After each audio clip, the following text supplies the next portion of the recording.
Hello everybody, Georgia here. It is Tuesday, October 5th, and it is 10:15 a.m. I'm here with a different reading. This is a tarot deck. It's not an oracle card like I usually do.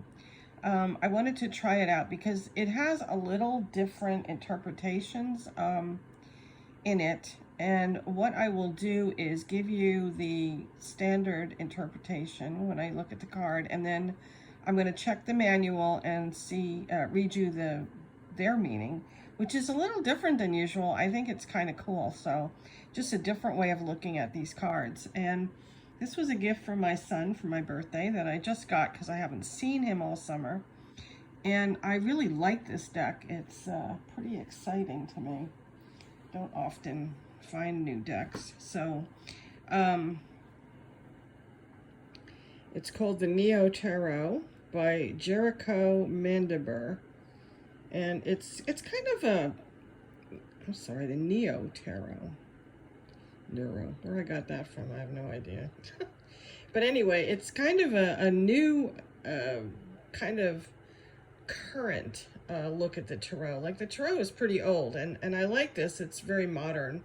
And he purchased it because he said it looked deco, and he knows I love the deco look.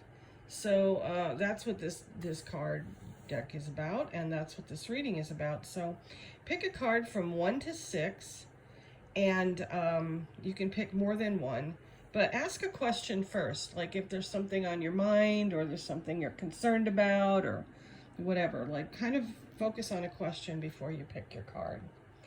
And I want to let you know that I am now booking New Year's readings, and I do these every year between November, around the 15th, yeah, you can do it a little earlier, and January 20th, which is really the last date I can do it. So if you are interested in getting one, I have people that come back year after year, and that is really the best. I mean, it's so interesting to get them back after, you know, having done it, and then hear about how accurate it was for the last year. And I've had some doozies. I can't really tell you them, but there have been some incredible incredible stories. But anyway, if you'd like to book your reading, I'm doing a flat rate, $50. It's about a half an hour, sometimes more, sometimes less. Just depends on what comes up. I do it in person, on Zoom, or at my office in Poway. So I would book now because I am already booking readings in November. And you do that by prepaying on my website, www.ravenhawktarot.com/store, and you choose the $50 button, and then I will contact you and we'll make an appointment and put it on my calendar. So I'm looking forward. I love doing these. I love peeking at your upcoming years, and to see what's coming up for you, and it's fun. It's just fun. So anyway, let's get to our reading. And this will take me a little longer because I am going to look up the meanings, the new meanings that they have put in these cards. So just give me a minute, and first I'll give you my interpretation, and then I will read from the book. So this is the first card, number 1 at the top left. If you chose this card in answer to a question that you have, it is the Two of Pentacles.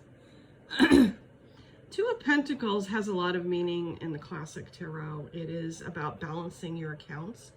So if you wondered if you were going to be able to pay for everything that you have to pay for, this card says yes. Things balancing out, maybe having 2 different jobs, that's a possibility. So that's the Two of Pentacles, and so this would be in respect to a money or a work question. It can be applied to a relationship, things balancing out, you know, your karma, whatever. So Anyway, that's the classic meaning of the Two of Pentacles. So let me find what they have here.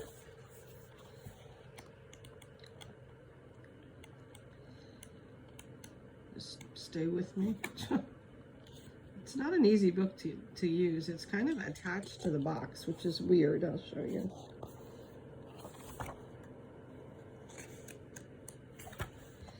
See, it's attached to the box, which I find kind of clumsy. I'm almost tempted to just cut the book out.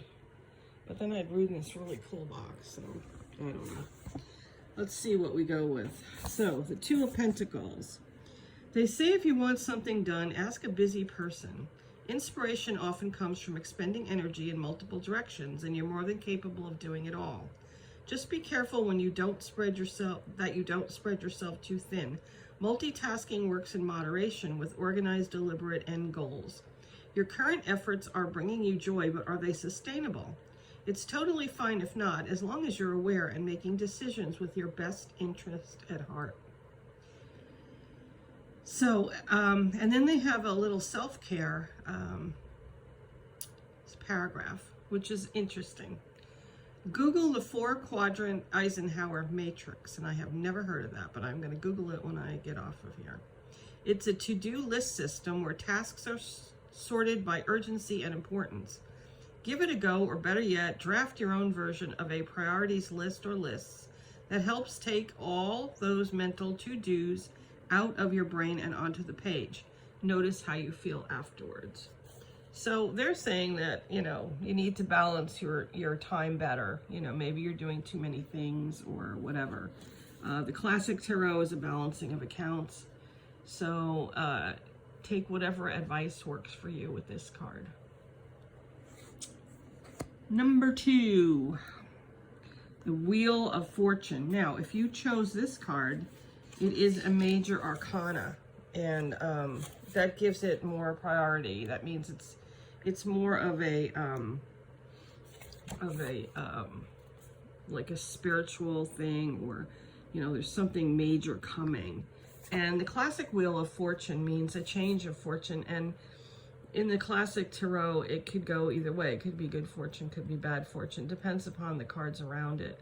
But it is a change, and the wheel will turn. So if you're stuck somewhere and you get this card, just realize that, you know, things will change. There is change coming, so. Okay, meaning just as what goes up must come down, what goes down must come up. Movement and change is the only cosmic constant.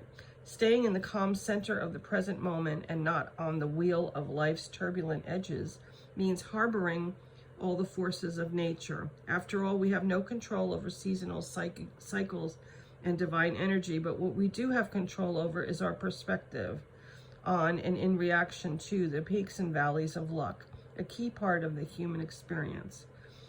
We are all connected and part of something bigger. So that's card number 2. Card number 3 is the Three of Wands.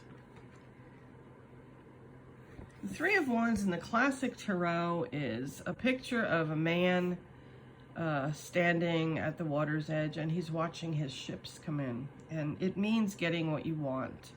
So if there's something you've been wanting or, you know, needing or whatever, this card indicates, yes, you will get it. So their meaning is your passionate dedication to your dreams is paying off, but there's still so much more to do. In that sense, it can be easy to downplay the good work you've already done to realize your vision. Making it go further won't necessarily happen overnight, but don't give up. There's a bigger picture taking shape, and your thoughtful, creative planning will prepare you for it. Don't lose momentum now. Things are just beginning to flower. So what it's saying is that, you know, some of what you want is coming in, but there's still more to do. So don't get stuck on that. Don't get stuck that there's more to do. Just keep going. You know, maybe make a plan, make a list your goals, and just see them come in. It's a 3, which is a low number. You know, attainment doesn't usually come until the 8, 9s, 10s. And so this is still something in progress. Now, if you pick this card, the Knight of Cups, I just love the colors in this deck. Let's see. The Knight of Cups in the classic tarot is getting an offer of love of some kind. It's definitely a love card. So if you chose this, it is about love, and it's about maybe somebody, you know, offering you something in the realm of love. If you asked about work, it may be somebody offering you something that you will love or something that comes from the heart. So those are possibilities. But mostly it's a love card. All the cups are about the emotions. Now this this book says, a person or energy in pursuit of love, one kind or another. The Knight of Cups is charismatic and intelligent. It also could be a person, and it's usually a person under the age of 35. So, and it could be a water sign, which they'll talk about. They're motivated by their own lofty thoughts and are ready to act in the service of deep connection with their inner selves, if not others. This card says, go after emotional fulfillment, follow your dreams, and manifest the personal projects and interpersonal relationships that will emotionally nourish you on the road to self-actualization. Can represent Cancer, Scorpio, or Pisces. Ace of Pentacles. Now this one, if you've asked about your work, this is a great card to get. Ace of Pentacles is a new job. It's something new. It's something you haven't done before.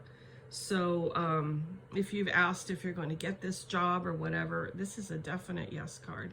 Or if you're wondering about, you know, if you're going to stay in your job or something new is coming, this card, again, says yes. It's a new job, new work. I even sometimes like it, you know, I don't usually do health readings except in general. And Ace of Pentacles may indicate that, you know, your body is going to get healthier, because Pentacles are also the physical condition. Now, what do they say about it? You have the potential to grow something great right now. Think of this card as a key that unlocks abundance. Ask yourself, what seed am I willing to sow today that will help me create the comfortable, stable life I want? The energy of potential material gains surrounds you right now. It won't be easy. Hard work never is, but the payoff will be worth it. And the final card, if you pick this card, is the Queen of Swords. So that's a person, and it may be somebody in your life. It may be somebody you know. It may be, if you've asked, you know, if your boyfriend has another woman and this card shows up, and you're not the Queen of Swords, because she is definitely an air sign, Gemini, Libra, or Aquarius, it may indicate another woman. So it could also represent a facet of yourself. The Queen of Swords has been wounded. She's been, you know, she's been kind of through the ringer. She's a little bit closed off. So this may be something that you need to work on, or you need to look at, or whatever. But that's the Queen of Swords in the classical tarot. So it could be an actual person, could be an aspect of yourself. It just in the context of the question that you asked. The Queen is a representative, of a person or energy who's seen some S-H-I-T. Like I'm afraid to curse. And that makes for a staunch yet comforting personality. It can be easy enough to be left bitter or super jaded when your eyes are truly open to the world and what sucks about it. But this energy sees way beyond that cynical, irrational approach. Keep your mind sharp and your eyes open. As they say, the truth will set you free. Could be truth coming too. Can represent Gemini, Libra, or Aquarius. Okay, these are our cards. The first one is the Two of Pentacles. Balancing, things balancing out, accounts balancing. The Wheel, change. Could be drastic change with the Wheel of Fortune. Could be good change though. Three of Wands, your ship's coming in. Knight of Cups, an offer of love. Ace of Pentacles, new work. And the Queen of Swords, a woman who's an air sign. So anyway, this is our reading for today, and I hope it was helpful. If you would like more information or a larger or a better, bigger reading or more deep reading, let me know. You can go over to my website, www.georgiavallejos.com, and you can check out the different types of readings that I have. I have a new one that's half astrology and half tarot, so it gives you kind of an astrological peek and also a tarot reading. So just go take a look at my website, see what you like. It's also under Ravenhawk Tarot, www.ravenhawktarot.com. And I have a new blog on there too with a lot of information about twin flames and soulmates from my upcoming book that I've been writing for the last 3 years and still haven't finished, but I decided to put it on there. So anyway, have a great day, and I hope to see you all soon.